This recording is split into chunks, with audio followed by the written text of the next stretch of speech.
Hello students, welcome to Rana classes. So आज हम class 12th maths में एक्सरसाइज 2.1 के क्वेश्चन नंबर 8 से स्टार्ट करते हैं। क्वेश्चन नंबर 7 तक हम प्रीवियस वीडियो में कर चुके थे। जिस किसी ने भी वो वीडियो नहीं देखी है वो प्लेलिस्ट में जाके चेक कर सकता है। तो क्वेश्चन नंबर 8 हम स्टार्ट करते हैं। तो इसमें हम सबसे पहले क्या करेंगे, let cot inverse √3 is equals to Y.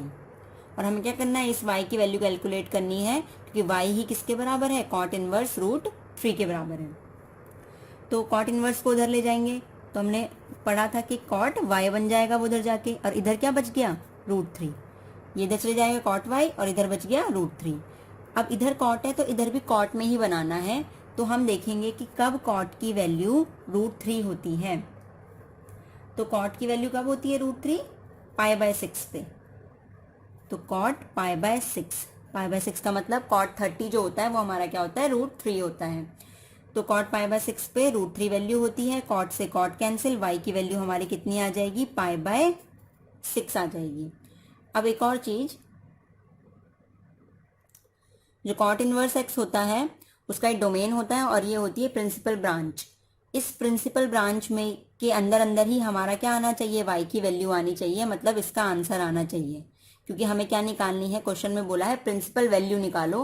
Principal value वो होती है जो प्रिंसिपल रेंज मतलब प्रिंसिपल ब्रांच के अंदर आती है। तो हमारा 0 से पाई के अंदर आंसर आना चाहिए, मतलब 0 से 180 के बीच में। आंसर आया π/6 मतलब 30।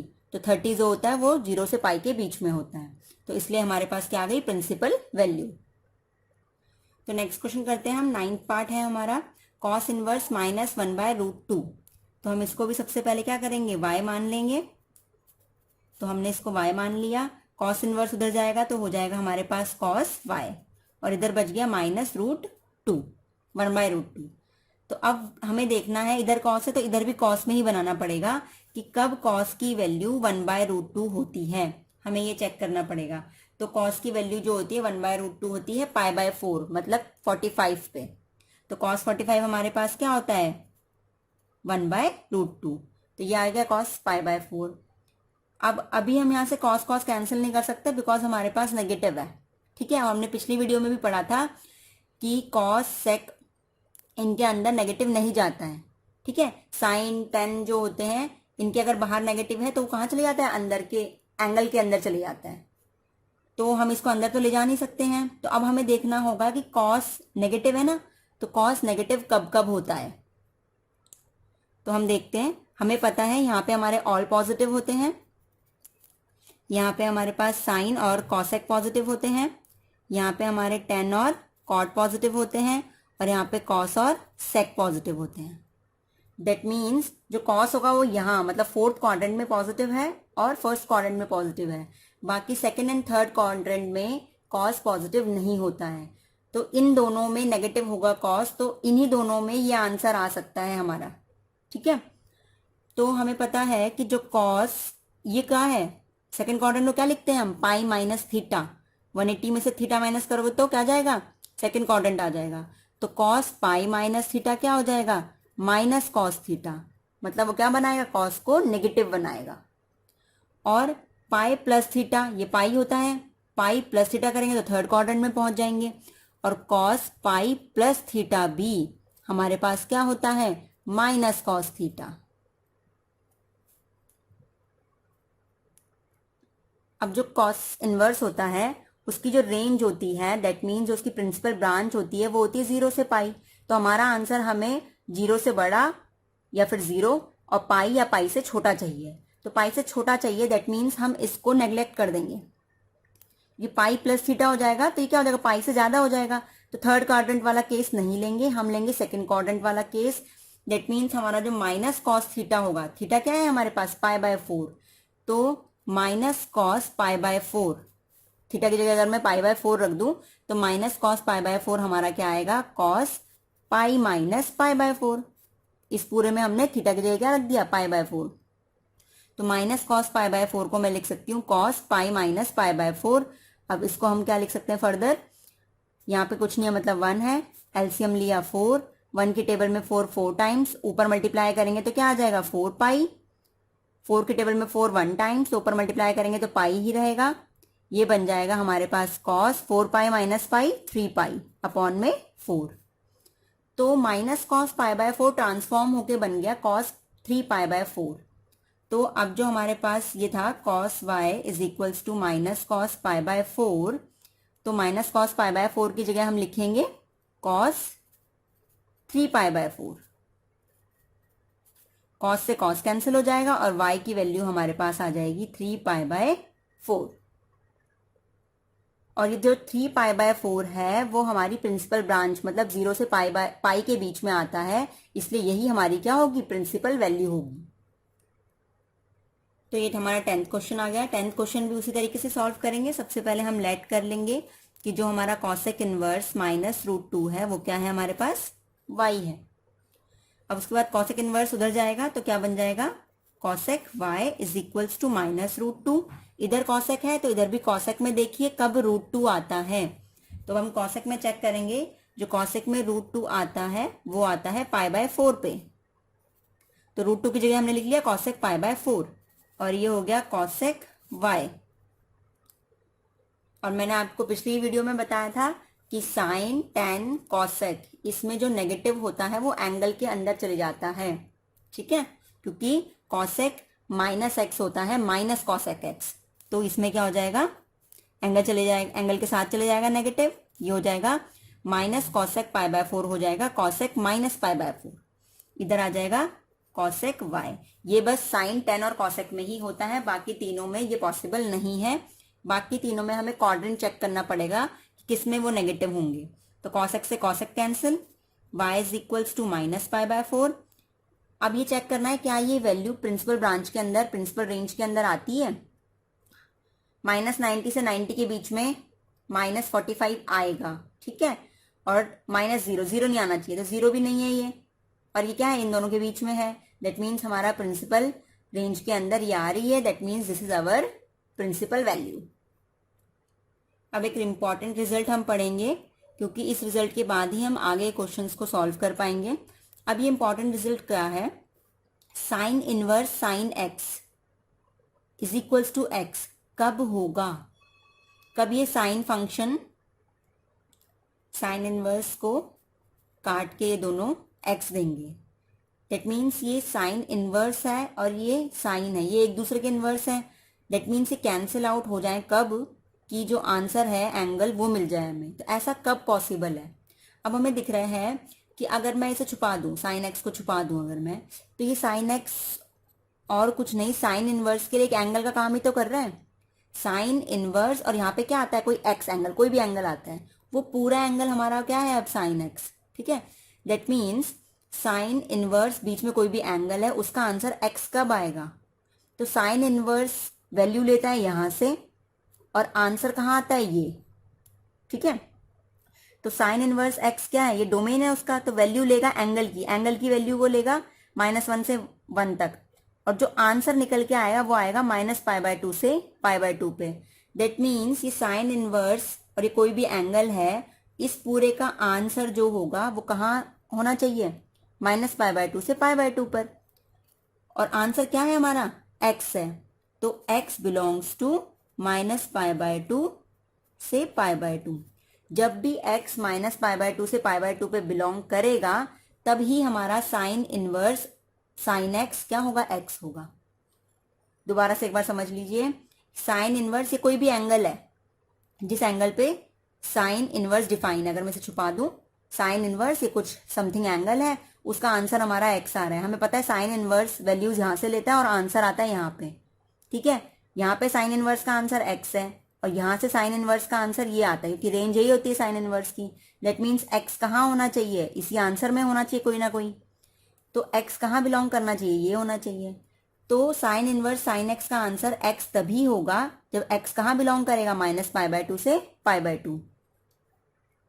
ऐसे ही हम देख लेते हैं कॉस इनवर्स कॉस x का आंसर x कब आएगा, भाई कॉस इनवर्स है कोई भी एंगल है, कॉस इनवर्स का आंसर आ रहा है x, यहां से हमें पता है कॉस इनवर्स x का आंसर हमेशा रेंज में जाएगा। दैट मीन्स x को कहाँ बिलोंग करना पड़ेगा, रेंज में 0 to π। जब भी x हमारा 0 to π के अंदर होगा तब कॉस इनवर्स कॉस एक्स को हम एक्स लिख सकते हैं, मतलब इन दोनों को हम कट करके आंसर डायरेक्टली हम क्या लिख सकते हैं, एक्स। ये तभी पॉसिबल है किसी भी इनवर्स फंक्शन का, यहाँ पे इनवर्स होगा, यहाँ पे नॉर्मल फंक्शन होगा, कोई भी ट्रिग्नोमेट्रिक फंक्शन का इनवर्स और यहाँ पे ट्रिग्नोमेट्रिक फंक्शन, उसका आंसर एंगल, एंगल मतलब एक्स तभी आएगा जब उसका जो एंगल होगा वो प्रिंसिपल ब्रांच से बिलोंग करता है, चाहे वो साइन इनवर्स हो, चाहे वो cos inverse, tan inverse, cosec inverse, कुछ भी हो। ठीक है, तो सबका आंसर एक्स तभी आएगा जो किससे ब्रांच, प्रिंसिपल ब्रांच से बिलोंग करेगा। अब यहाँ पे देखिए, अभी तक हम क्या कर रहे थे, केवल एक ही इनवर्स फंक्शन की वैल्यू निकाल रहे थे, तब तक ठीक था, हम उसे y पुट करते हैं और उसके बाद आंसर कैलकुलेट कर लेते हैं। लेकिन अब हमें तीन तीन फंक्शंस का आंसर निकाल के एडअप करना है। ठीक है, अब एक बार आप इसको y मानेंगे, इसका आंसर निकालेंगे, एक बार इसको y मानेंगे, इसका आंसर निकालेंगे, फिर इसको y मान के आंसर निकालेंगे, फिर तीनों को ऐड करेंगे, वो ज़्यादा लेंथी प्रोसेस हो जाएगा। इसलिए हमने जो पीछे हमने एक इम्पॉर्टेंट रिजल्ट पढ़ा है, उसी रिजल्ट को हम यहाँ पे यूज करेंगे। तो हम क्या करेंगे, टेन इनवर्स 1 को हम क्या लिख सकते हैं, और ऐसा लिखना है जो 10 की फॉर्म में हो, कि बाहर 10 है, अंदर भी 10 बनाना है, फिर 10 इनवर्स और 10 क्या हो जाएंगे, कैंसिल आउट हो जाएंगे। तो इसी तरीके से करना है। जब आपके पास एक फंक्शन हो तो आप प्रीवियस तरीका यूज कर सकते हैं, जब एक से ज्यादा फंक्शंस हो तो डायरेक्टली इस रिजल्ट को यूज करके फटाफट क्वेश्चन कर सकते हैं। तो 10 इनवर्स 1 की जगह मैं क्या लिखूंगी, 1 कब होता है 10 की वैल्यू, π/4 पे, तो 1 को हम क्या लिख सकते हैं, 10 π/4। तो 10 इनवर्स को 10 इनवर्स, 10 π/4 को हम 1 लिख सकते हैं, plus cos inverse minus half, तो माइनस हाफ कब आता है, कॉस π/3 पे। हमें पता है कॉस π/3 मतलब कॉस 60 हमारा क्या होता है, 1/2, तो ये लिख लिया। उसके बाद साइन इनवर्स, अंदर साइन की फॉर्म में लिखना है, माइनस हाफ वैल्यू कब आती है, साइन की, क्योंकि बाहर साइन है तो अंदर भी साइन की फॉर्म में लिखना है, वो आती है साइन π/6 पे, मतलब 30 पे। तो ये हो गया इस तरीके से। अब जो डायरेक्टली लिख सकते हैं, अब इसमें हम लिख सकते हैं, हमें पता है कि 10 इनवर्स और 10 आपस में कैंसिल तब कब होंगे, जब जो ये एंगल होगा वो इसकी प्रिंसिपल रेंज से बिलोंग करता होगा। ठीक है, हमें पता है 10 इनवर्स की प्रिंसिपल रेंज होती है -π/2 से π/2। ठीक है, और ये जो π/4 है वो -π/2 से π/2 के बीच में आता है, तभी आप इनको कैंसिल आउट कर सकते हैं और आंसर डायरेक्टली क्या लिख सकते हैं, एंगल। पीछे मैंने बताया था 10 inverse 10x is equals to x कब होगा, कब ये कटेगा, जब जो x होगा वो प्रिंसिपल ब्रांच से बिलोंग करता होगा, और 10 इनवर्स की प्रिंसिपल ब्रांच हमारी क्या होती है, -π/2 से +π/2। ठीक है, तो ये आ रहा है -π/2 से +π/2 के बीच में, तो ये कैंसिल हो जाएगा, डायरेक्टली आंसर यहाँ पे क्या आ जाएगा, π/4। अब उसके बाद कॉस इनवर्स, अभी तो नेगेटिव को अरेंज करना है। हमने देखा है कि कॉस में हम अंदर एंगल में नहीं ले जा सकते हैं नेगेटिव को, इसलिए हम देखेंगे कॉस कौन से क्वाड्रेंट में नेगेटिव होता है। तो हमने प्रीवियस क्वेश्चंस करे थे, उसमें हमने देखा सेकंड क्वाड्रेंट और थर्ड में नेगेटिव होता है, बट थर्ड वाला हम कंसिडर नहीं करते हैं, हम कौन सा कंसिडर करते हैं, सेकंड वाला। तो यहाँ पे हम क्या लिख सकते हैं, कॉस, सेकंड वाला क्या होता है, π-θ। ठीक है, तो माइनस कॉस थीटा को हम क्या लिख सकते हैं, कॉस π-θ। π-θ कौन है यहाँ पे, π/3। तो कॉस π-θ क्या होता है, माइनस कॉस थीटा। तो इजीली हम इसको इस तरीके से लिख सकते हैं, प्लस साइन इनवर्स, हमें पता है साइन के केस में जो नेगेटिव है अंदर चले जाता है एंगल में, तो हम -π/6 लिख सकते हैं। अब ये आ गया π/4 प्लस कॉस इनवर्स कॉस, अब इसे हम सब्ट्रैक्ट करते हैं तो नीचे 3 आ जाएगा, ऊपर ये हो जाएगा 3π - π मतलब 2π, सब्ट्रैक्ट करेंगे तो ये आ जाएगा। उसके बाद साइन इनवर्स साइन -π/6। अब हमें देखना है 2π/3 कब आएगा आंसर, कब ये दोनों कटेंगे, जब 2π/3 कॉस इनवर्स x की प्रिंसिपल रेंज के अंदर आता हो, और कॉस इनवर्स x की प्रिंसिपल रेंज होती है 0 से π, और 2π/3 0 से π के बीच में आता है, तो ये कैंसिल आउट हो जाएंगे। तो π/4 आया यहाँ से दोनों कैंसिल आउट हो जाएंगे, तो क्या आ जाएगा 2π/3 प्लस साइन और साइन इनवर्स कैंसिल आउट तब होंगे जब ये प्रिंसिपल ब्रांच में आता हो। साइन इनवर्स की प्रिंसिपल ब्रांच -π/2 से π/2 होती है, याद करना पड़ेगा आपको ये सब। तो -π/6 मतलब -30, -90 और 90 के बीच में आता है। तो आता है तो इसे कैंसिल आउट कर सकते हैं, नहीं आएगा तो आप कैंसिल आउट नहीं कर सकते हैं। तो यहाँ पे आ गया -π/6। अब इन तीनों का एलसीएम ले लीजिए, 4, 3 और 6 का एलसीएम आपने लिया, ये आएगा 12। 4 की टेबल में 12 3 टाइम्स तो ऊपर हो जाएगा 3π। 3 की टेबल में 12 4 टाइम्स तो ऊपर हो जाएगा 4 2 ज़ा 8, 8π। प्लस माइनस हो जाएगा माइनस। 6 की टेबल में 12 2 टाइम्स तो ऊपर हो जाएगा 2π। तो ये हो गया आपका 8 + 3, ये हो गया 11, 11 - 2 9π। तो 9π/12 जिसे हम लिख सकते हैं, 3 से कैंसिल कर देंगे, 3 3 ज़ा 9, 3 4 ज़ा 12। तो 3π/4 आ गया आपका पूरा, इसको कैलकुलेट करके। अब नेक्स्ट हम करते हैं 12th पार्ट। 12th पार्ट में भी हमारे एक से ज़्यादा है तो उसी प्रोसेस से हम करेंगे। कॉस इनवर्स हाफ को हम क्या लिख सकते हैं, कॉस की फॉर्म में, तो हाफ को हम लिखते हैं cos π/3। ठीक है, cos π/3 क्या होता है, 1/2। ऐसे ही 2 साइन इनवर्स, इसको फिर से हमें किसकी फॉर्म में लिखना है, साइन की फॉर्म में, तो ये होता है साइन π/6। अब उसके बाद हमें पता है π/3 जो है कॉस इनवर्स की प्रिंसिपल रेंज में आता है। ठीक है, तो प्रिंसिपल रेंज आपको याद होनी चाहिए, कॉस इनवर्स की प्रिंसिपल रेंज होती है 0 से π, उसके बीच में ये आता है, तो कैंसिल हो जाएंगे, आंसर आएगा डायरेक्टली एंगल। +2 π/6 भी इनकी प्रिंसिपल रेंज में आता है, -π/2 से π/2 होती है साइन इनवर्स की प्रिंसिपल रेंज, उसमें ये आता है, ये कैंसिल हो जाएंगे, यहाँ बाहर बचा 2 और अंदर से क्या बचा π/6। 2 1 ज़ा 2 3 ज़ा, तो ये π/3 + π/3 ये आ जाएंगे कितने, 2π/3। ठीक है, तो ये हो गया आपका आंसर। नेक्स्ट हम क्वेश्चन नंबर 13 करते हैं। क्वेश्चन नंबर 13 में बोला है if sine inverse x is equals to y, तो साइन इनवर्स x अगर y है तो y की वैल्यू बताइए क्या होगी। देन y कैलकुलेट करना है हमें 4 ऑप्शंस दिए हुए हैं। तो y क्या है, साइन इनवर्स x का आंसर है, तो साइन इनवर्स x जो x की वैल्यू लेगा वो तो यहाँ से लेगा।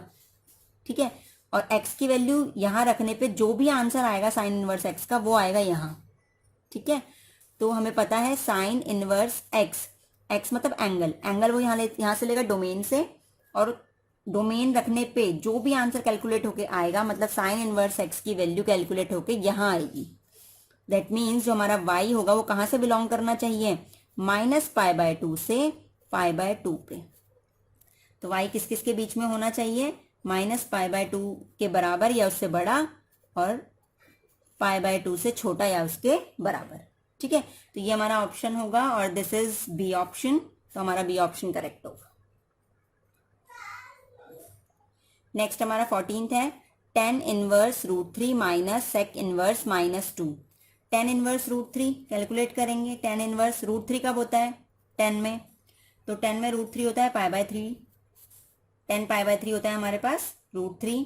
उसके बाद माइनस सेक इनवर्स -2 कब होता है, सेक में, वो होता है सेक π/3। तो इतना कैलकुलेट करने के बाद हमें पता है जो π/3 है वो tan इनवर्स की प्रिंसिपल रेंज में है, इसलिए कैंसिल हो जाएंगे, सिंपल यहाँ पे आ जाएगा π/3 नेगेटिव। अब आ गया सेक इनवर्स, अब इस नेगेटिव को अरेंज करना है, नेगेटिव अंदर नहीं जाता सेक के केस में, इसलिए हमें सेक देखना पड़ेगा कहाँ कहाँ नेगेटिव होगा। तो सेक वहीं नेगेटिव होगा जहाँ कॉस नेगेटिव होता है, क्योंकि कॉस और सेक इकट्ठे होते हैं, साइन कोसेक इकट्ठे होते हैं, टेन कॉट इकट्ठे होते हैं। तो कॉस सेकंड और थर्ड क्वाड्रेंट में नेगेटिव होता है और हम थर्ड को कंसिडर नहीं करते हैं। ठीक है, क्योंकि वो रेंज के अंदर नहीं आता है। सेकंड को कंसिडर करेंगे मतलब -sec थीटा क्या हो जाएगा, sec पाई माइनस थीटा क्या है हमारा π/3। जैसे कॉस होता है वैसे ही सेक होता है, कॉस और सेक जस्ट क्या होते हैं, एक साथ ही लिए जाते हैं। जब हम इस तरीके से बनाते हैं तो यहाँ पे ऑल पॉजिटिव होते हैं, यहाँ पे साइन के साथ आता है कॉसेक, और यहाँ पे आता है टेन के साथ कॉट, और यहाँ पे आता है कॉस के साथ सेक। तो कॉस जो है वो इन दोनों क्वाड्रेंट में नेगेटिव होता है, ऐसे ही सेक भी इन दोनों क्वाड्रेंट में नेगेटिव होगा, पाई प्लस थीटा में भी और पाई माइनस थीटा में भी। इसको हम कंसिडर नहीं करते क्योंकि pi plus theta sec inverse की रेंज से बाहर जा रहा है। सेक इनवर्स की रेंज क्या होती है? 0 से पाई, ठीक है, और पाई/2 नहीं आना चाहिए। तो 0 से पाई होती है, दैट मीन्स हमें पाई माइनस थीटा लेना पड़ेगा। तो सेक पाई माइनस थीटा क्या होगा? Minus sec theta. तो ये हो गया। अब उसके बाद हम क्या करेंगे? पाई-3 माइनस सेक इनवर्स सेक, इसको हम क्या करेंगे? सॉल्व करेंगे तो नीचे आएगा 3, ऊपर आएगा 3 पाई माइनस पाई, कितना हो जाएगा? 2 पाई। अब दिख रहा है आपको? अब उसके बाद सेक इनवर्स और सेक एक दूसरे से कैंसिल हो जाएंगे क्योंकि ये प्रिंसिपल रेंज में आ रहा है, ठीक है, ये कैंसिल हो जाएंगे। तो यहाँ पे क्या बच गया हमारे पास? एक तो पाई/3 और माइनस 2 पाई/3। सॉल्व आप करेंगे तो नीचे 3 है और पाई में से 2 पाई गया, कितना आ जाएगा? पाई आ जाएगा। नंबर 2 पाई बड़ा है इसलिए साइन किसका? नेगेटिव का। तो इसका आंसर हमारा आ रहा है -पाई/3, और जो -पाई/3 है वो है बी ऑप्शन। तो हमारा इसका कौन सा ऑप्शन करेक्ट है? B option correct. तो इसी के साथ हमारी ये एक्सरसाइज फिनिश हो गई है। नेक्स्ट वीडियो में हम आगे कंटिन्यू करेंगे। अगर आपको ये वीडियो पसंद आ रही है तो चैनल को लाइक करना, शेयर करना और सब्सक्राइब करना ना भूलें। साथ ही बेल आइकन ज़रूर दबाएं। Thank you.